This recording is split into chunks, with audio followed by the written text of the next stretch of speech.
Voilà à quoi ressemble Google Trends. Je te mettrai le lien dans la description aussi pour que tu puisses y accéder. C'est une interface très basique, comme à l'habitude de faire Google. Et la première chose que je vais faire en entrant dans Google Trends, c'est cibler le pays qui m'intéresse. Et cela se passe à cet endroit-là. Et pour les besoins de ma démonstration, on va utiliser la France. Il y a plusieurs façons d'utiliser Google Trends. Et je vais commencer par la plus intuitive, celle que je vais appeler la tentative et échec. On va utiliser ici une barre de recherche et on va rentrer dedans une locution qui nous semble être pertinente. Le confinement, être à la maison et puis les émissions télé qui sont en vogue en ce moment m'ont fait penser à rechercher la pâtisserie. Peut-être qu'il y a quelque chose à creuser là-dedans. Donc je vais tout simplement taper pâtisserie. Et c'est ici que Google va m'afficher les résultats de ma recherche dans le temps. Sur le pays France, dans une période de 12 mois, comme tu peux le voir, on a une certaine stabilité jusqu'en fin d'année. Et puis en fin d'année, on a une accélération par catégorie ou autre. Alors je peux évidemment élargir ce champ-là, mettre des périodes personnalisées, les 5 dernières années de 2004 à ce jour. J'ai utilisé les 5 dernières années. Et effectivement, je vais me rendre compte ici de deux choses. D'abord, je vais me rendre compte d'une périodicité dans la recherche pâtisserie. Comme tu peux le voir, différents pics qui sont ici. OK? À chaque fois, à une période de fin d'année. Fin décembre, décembre, décembre et décembre, à chaque année, dans une période de fin d'année. Puis après, l'intérêt redescend un petit peu. Donc à l'heure où je tourne cette vidéo, on est en début d'année. Il se peut que cette périodicité se répète. Il y a quand même une différence majeure cette année avec les années précédentes. Lorsque sur l'échelle, on allait dans les pics jusqu'à 75 de niveau d'intérêt, c'est une échelle de 0 à 100, cette année, on a atteint les 100. Donc on peut légitimement penser qu'on a quand même clairement beaucoup plus d'intérêt sur la pâtisserie cette année que les années précédentes. Et il y a peut-être quand même quelque chose à creuser. Alors ce qui va m'intéresser, c'est soit un produit ou une niche qui a une périodicité, comme ici, parce que ça va me permettre de planifier la chose. Le fait qu'une courbe en constante hausse m'intéressera aussi. Et enfin, une courbe qui a une accélération brutale m'intéressera aussi. Voilà les trois cas de figure. Actuellement, on est à la fois dans un schéma périodique et à la fois dans une accélération brutale. Donc ça m'intéresse doublement. Google va aussi me donner une information géographique quant aux quantités de recherche sur le produit concerné. Ça peut être utile suivant les types de publicité qu'on fait, les ciblages que l'on fait, ou encore si on travaille sur des produits qui ne peuvent être livrés que dans certaines régions ou qui sont originaires que de certaines régions. Sinon, dans la plupart des cas, ça va pas être très utile en ce qui concerne ce qu'on veut en faire. Et Google va aussi m'associer un certain nombre de sujets associés et de requêtes associées. Donc le sujet, c'est une grande catégorie. La requête, c'est les mots-clés réellement recherchés. Je parlais de méthode de tentative et d'échec parce que quand on fait ce genre de recherche, on va pas forcément tomber sur une courbe qui va nous intéresser. Si ça nous intéresse pas, eh bien c'est un échec, mais c'est un échec qui est mesuré, puisque derrière, on va retenter d'autres termes de recherche jusqu'à atteindre des courbes qui nous intéressent. Et en faisant plusieurs tentatives, je te garantis qu'on arrive forcément au résultat que l'on recherche. Autre aspect intéressant, tu peux aussi comparer deux tendances en cliquant sur le plus et comparer, ça te mettra deux courbes. Ça n'a pas d'intérêt dans cette vidéo, mais ça peut être pratique si on a un choix à faire entre deux niches. J'introduis tout de suite ma deuxième méthodologie puisqu'elle va s'implémenter sur celle-ci et elle peut partir aussi toute seule. Je continuerai là-dessus tout à l'heure. C'est une méthodologie de recherche en toile d'araignée, c'est-à-dire en cliquant de lien en lien, jusqu'à arriver au bon résultat. Et c'est ce que je vais faire dans les requêtes associées. Donc j'ai une thématique qui est intéressante, la pâtisserie, qui est particulièrement intéressante en fin d'année, et j'ai une thématique, c'est pas forcément un produit. Ce que j'aimerais, c'est trouver des produits, ou en tous les cas des idées de produits, pour un e-commerce en l'occurrence. Et dans les recherches associées que je vois ici, je vais trouver tout ce qui est en progression et qui pourrait m'intéresser en ce moment. Je vois ici des requêtes qui tapent des records. Attention, les requêtes sur Google ne sont pas forcément commercialisables. Donc moi, ce qui va m'intéresser sont les requêtes que je peux commercialiser ou qui s'y apparentent. Donc je vais faire défiler, on a différentes pages, jusqu'à trouver quelque chose de bien. Et là, en 6e position, je tombe sur Kit Pâtisserie Compagnon, qui tape des records. Je peux ouvrir le détail en cliquant dessus. Pour me rendre compte que c'est sympa comme recherche, c'est très ciblé dans les régions, mais sans être particulièrement exceptionnel. Donc, je referme. Je continue. Et là, je vais voir rouleau pâtisserie motif. Ça aussi, c'est un produit qui peut être intéressant. Et effectivement, sur les 12 derniers mois, je vois une accélération assez flagrante. Donc, à conserver. Est-ce qu'il y a un effet de mode sur la fin d'année? Peut-être. En tous les cas, idée à garder. Je suis arrivé ici au bout des suggestions. Je peux essayer de pousser en me disant que si la pâtisserie est à la mode, peut-être que les livres pâtisserie sont à la mode aussi. Pareil, des périodicités, une très grande accélération sur la fin d'année. La possibilité, toujours, de pousser la recherche sur les sujets associés ou sur les requêtes associées. Livre pâtisserie Ferrandi, livre pâtisserie Cyril Lignac. Donc là, je tiens des sujets intéressants. Je pourrais tenter accessoires pâtisserie. Et là, pour le coup, je tombe sur quelque chose qui a l'air moins périodique et en forte accélération en fin d'année. Donc là, ça va m'intéresser avec une association sur accessoires pâtisserie pas cher, mélangeur à pâtisserie, pâte à sucre, cuisine. Donc on peut creuser, creuser, creuser. Je te laisse aller jusqu'au bout pour arriver aux produits ou à la gamme de produits que tu pourras présenter si tu décides finalement de travailler cette niche. Je t'ai parlé tout à l'heure d'une autre méthodologie, celle qui concerne la toile d'araignée, et on va partir donc cette fois-ci non plus d'un terme de recherche, mais de suggestions que Google va nous faire. Et pour cela, je vais dans le menu et je peux aller dans les recherches du moment. Ici, je vais tomber sur les tendances de recherche au quotidien avec toutes catégories confondues, donc pas forcément des produits, ça va être un peu plus dur à trouver. Et pour m'aider, moi, je préfère aller dans les tendances de recherche en temps réel que vous trouvez ici, histoire de mieux cibler par catégorie. Mettons que je veuille chercher quelque chose dans sciences et technologies, Arcos 5G, des processeurs, des jeux vidéo, quelque chose sur WhatsApp, sur les PlayStation. Est-ce que j'ai quelque chose qui m'inspire ici? C'est ça que je cherche. En réalité, on pourrait travailler sur des jeux vidéo sans aucun problème. Et apparemment, c'est très tendance. Les Pokémon, les jeux de cartes à collectionner. Ah, j'ai ici clavier d'ordinateur, souris. Ça aussi, ça m'intéresse. Allez, on va cliquer dessus. Et en cliquant dessus, j'ai énormément de requêtes associées comme clavier mécanique pas cher que je vais ouvrir, comme clavier souris Xbox One, comme souris SteelSeries, adaptateur Switch clavier souris. Et derrière, on a ouvert ici des comparaisons. Je vais mettre les 5 dernières années. Cette recherche ne représente pas d'intérêt pour moi. Elle n'est ni en évolution, ni périodique, ni ne marque une accélération soudaine. Pas intéressé. Celle-ci a un peu plus de volume, mais pareil, pas spécialement intéressante. Alors, ce que je vais faire, c'est que je vais affiner, peut-être,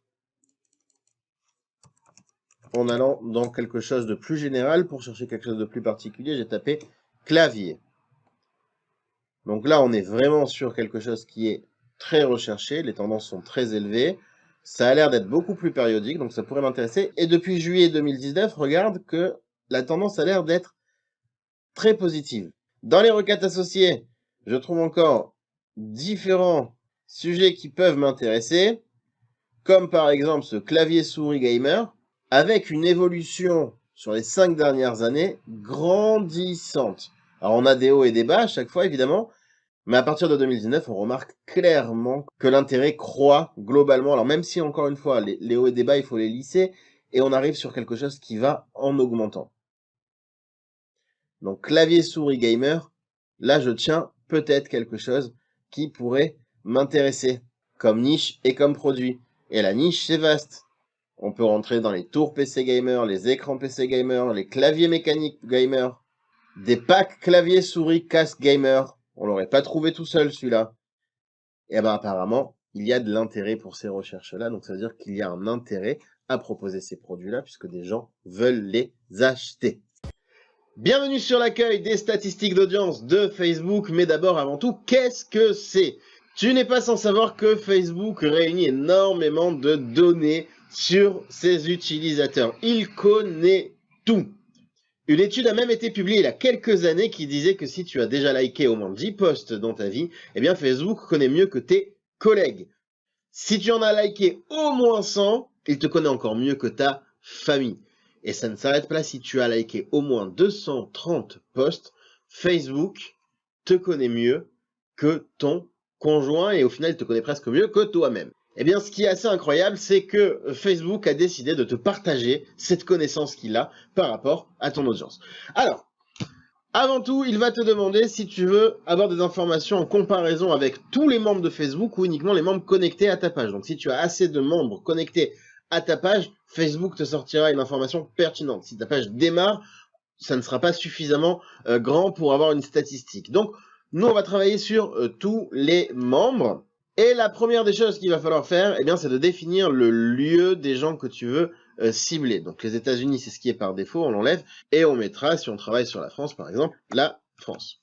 Mettons à présent que je travaille sur un nouveau projet, et que dans ce projet, il est question de sport, de cyclisme, voilà. Je vais proposer à la vente des articles, où je vais faire de l'affiliation pour des articles qui ont un lien avec le cyclisme. Ça peut être des accessoires, par exemple, qui seraient liés, ou des vêtements qui seraient liés au cyclisme. Pour démarrer, il va nécessairement falloir que je fasse une conjoncture sur les choses que les cyclistes aiment, et à partir de là, évidemment, on va pouvoir affiner. En revanche, si je connais déjà mon audience, je mets directement les caractéristiques qui correspondent. Donc dans notre cas, je ne vais pas faire de conjecture sur l'âge, je vais faire une conjecture sur les centres d'intérêt. Donc j'aurais pu choisir ici une tranche d'âge, ou le sexe, l'homme, la femme, si je ciblais les hommes ou les femmes. Là, je vais avoir des informations là-dessus, je sais juste qu'ils aiment le cyclisme. Alors tout naturellement, hein, je vais taper cyclisme.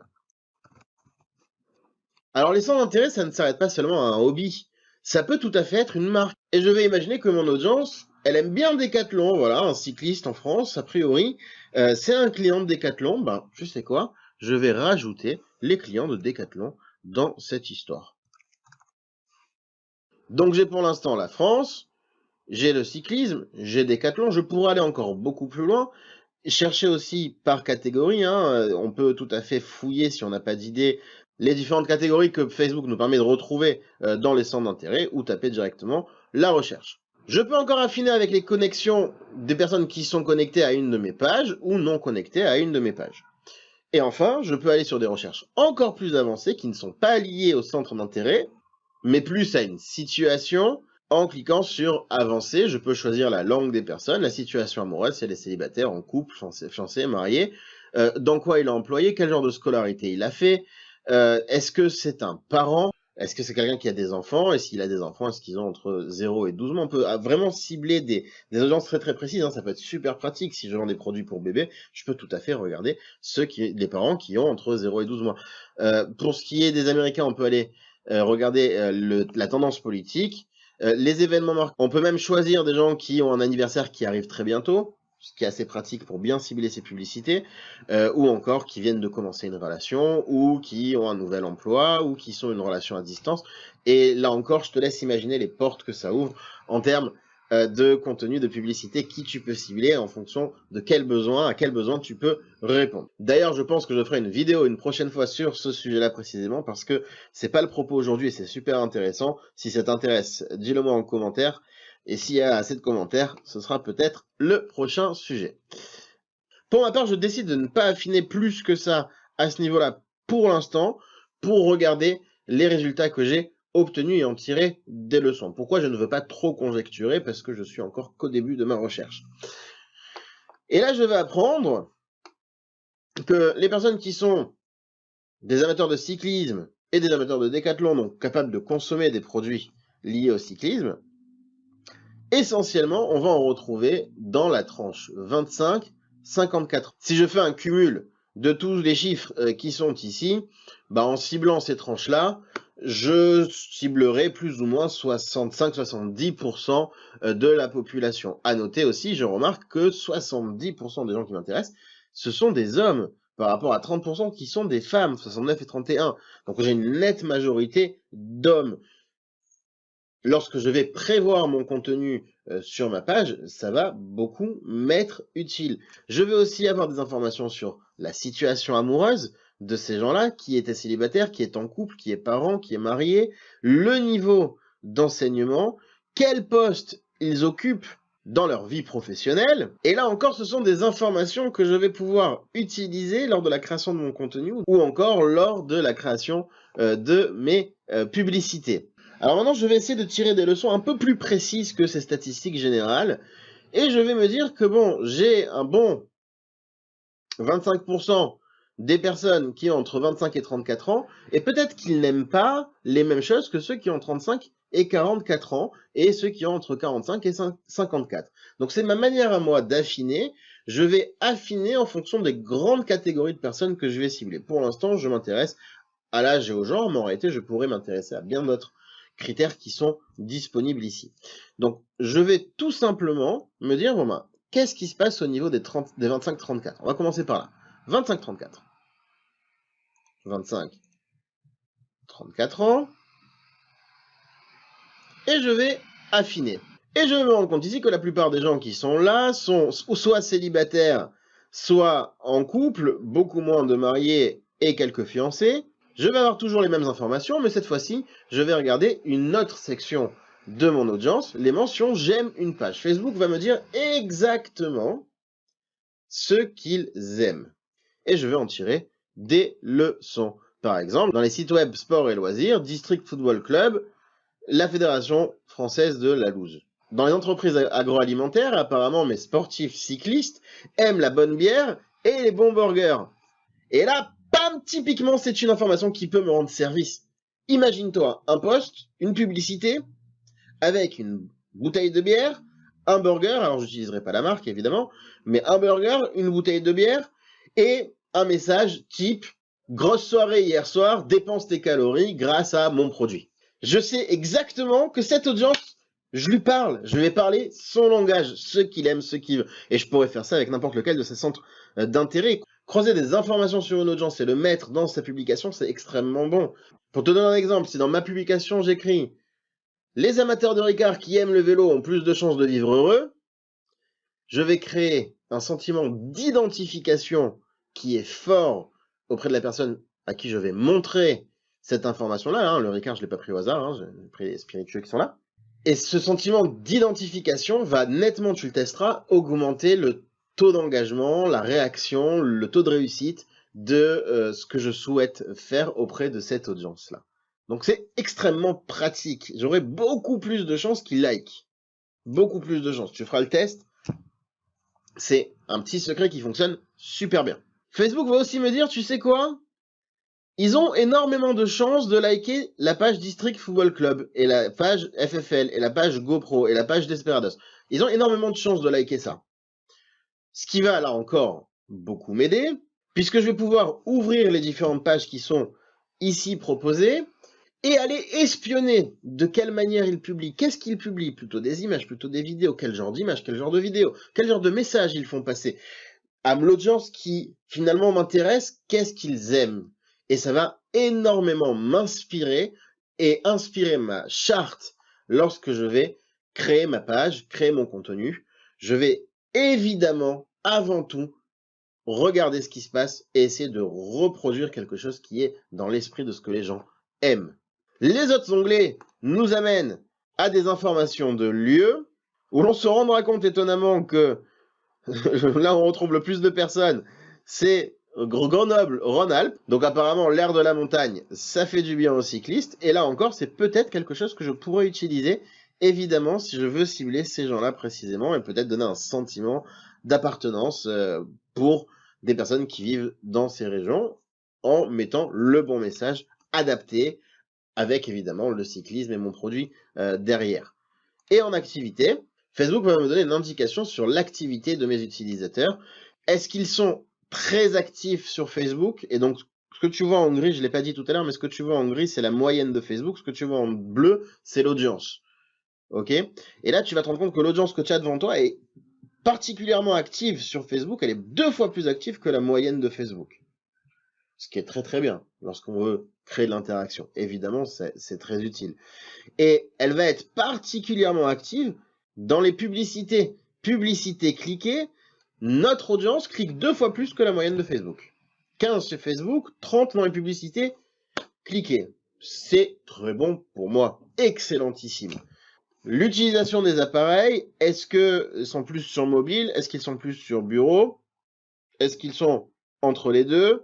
Bon, de toutes les manières, aujourd'hui, quoi qu'il en soit, il faut travailler tout son contenu de façon mobile et bureau en parallèle. Évidemment, le mobile prend de plus en plus d'importance. Les pages de vente sur lesquelles tu vas rediriger doivent être adaptées en vue mobile aussi. Hein, on n'a pas besoin de leur dire, c'est une obligation, on ne peut plus passer à travers. Ce qui fait que généralement, cette information-là, moi, m'intéresse un peu moins parce que finalement, j'en tire pas de grandes leçons, si ce n'est qu'un peu de curiosité. Tu te souviens, tout à l'heure, j'avais affiné. J'avais dit que les 25-34 ans étaient une tranche qui m'intéressait. J'avais dit j'avais d'autres tranches qui m'intéressaient, la 35-44 ans. Si j'avais pas fait ce travail-là pour m'adresser à la cible des 25-34 et que j'avais positionné le même message à des 25-34 qu'un message à des 35-44, est-ce que je serais tombé à côté? Alors, par curiosité, je vais refaire la même analyse sur les 35-44 ans. Donc, pareil, je change l'âge, et là, cette fois-ci, je pars de 35 ans, et je vais à 44. Où je vais me rendre compte que, tout d'un coup, j'ai beaucoup plus de gens mariés, et mon audience a complètement changé. La plupart des gens sont soit en couple, soit mariés. 32%, 47%, on a 19% des personnes qui sont en couple ou mariées. Imagine-toi, le mode de vie est complètement différent de ma première tranche d'âge. On est sur autre chose. J'imagine que les besoins, les problématiques de ces gens-là sont absolument différents. Mention, j'aime une page. Effectivement, tout d'un coup, j'ai plus du tout de la bière, des burgers et des sites porno. J'ai plutôt des Legos, du bon vin, brico privé et la ruée des fadas. Je repère dans le lot un e-commerce qui a l'air de vendre des articles de sport. Évidemment, ça va beaucoup m'intéresser. Tout d'un coup, j'ai même un exemple sur lequel je peux me baser. Je peux aussi aller regarder son site web, ce qui va me permettre d'avoir encore d'autres informations, d'autres inspirations. Alors, je ne l'ai pas fait jusqu'à maintenant, mais c'est aussi très important de différencier les hommes et des femmes. On sait qu'on a une forte majorité d'hommes. Je ne m'adresserai pas à un homme comme je m'adresse à une femme. Je pourrais encore affiner au niveau des hommes, hein. Et je pourrais encore affiner au niveau des personnes qui sont mariées. Alors quand je fais ça, après, il va falloir tenir compte de quelque chose. Je vais tout de suite te le montrer. Les personnes qui sont mariées, toutes les personnes mariées. On pourrait encore affiner, mais je vais avant tout prendre en compte ceci. Ceci, c'est quoi? Plus j'affine, moins j'ai de personnes dans mon audience, évidemment. Donc là, ça veut dire que j'ai entre 150 000 et 200 000 personnes. Bon, j'ai encore beaucoup de gens. Donc ça me va. Si je vais faire de la publicité à ces gens-là, j'ai une belle audience. Si ça devient trop petit, bon bah j'aurai peut-être un message très ciblé, mais j'aurai très peu de monde à qui le montrer, et finalement ce sera pas très intéressant pour moi. Parce qu'en termes de volume, ce ne sera pas suffisant. Là, 150 000 à 200 000 personnes, tout à fait suffisant en termes de volume. Et je me rends bien compte que le message que je vais leur faire passer est complètement différent de celui que je faisais passer aux 24-35 ans. Et je sais exactement quoi leur dire à eux aussi, et quoi dire aux 25-34, et quoi dire aux 44-54, à ceux qui sont mariés, à ceux qui ne le sont pas, etc., etc. En fait, ici, je ne vais pas seulement travailler l'audience, je vais surtout travailler le message. Quel message je dois leur faire passer? N'oublie pas non plus que tu n'es pas seulement censé t'intéresser à ce qu'il y a de plus gros. Si tu prends par exemple les femmes qui étaient une audience plus petite, et parents avec ça, femmes, parents dont les intérêts généraux, tu te rappelles, qui aimaient le cyclisme et Décathlon, j'ai quand même une audience de 90 000 à 100 000 personnes, et tout d'un coup, je vais pouvoir avoir un autre message absolument différent lorsque je me rends compte que, finalement, toute leur vie est centrée autour de leurs enfants, Playmobil, Fisher-Price, etc. Ariel, mère pas parfaite, et alors, donc des petits coups de gueule. Je vais jouer sur cette corde-là, évidemment. Mon message, ça va être envie de décompresser et prendre du temps pour toi, utilise mon produit. avec un visuel d'une mère qui laisse ses enfants derrière elle et qui part à vélo. Bon, évidemment, je m'amuse un petit peu, mais voilà, l'idée après, c'est d'être créatif à partir de là et en prenant ces informations-là. On va terminer là-dessus, je crois que tu as bien compris le concept. Juste pour te dire où est-ce que tu retrouves tes statistiques d'audience, tu les retrouves à partir de ton Business Manager Facebook, à cet endroit-là, dans la partie Analyse et rapport, Audience Insight.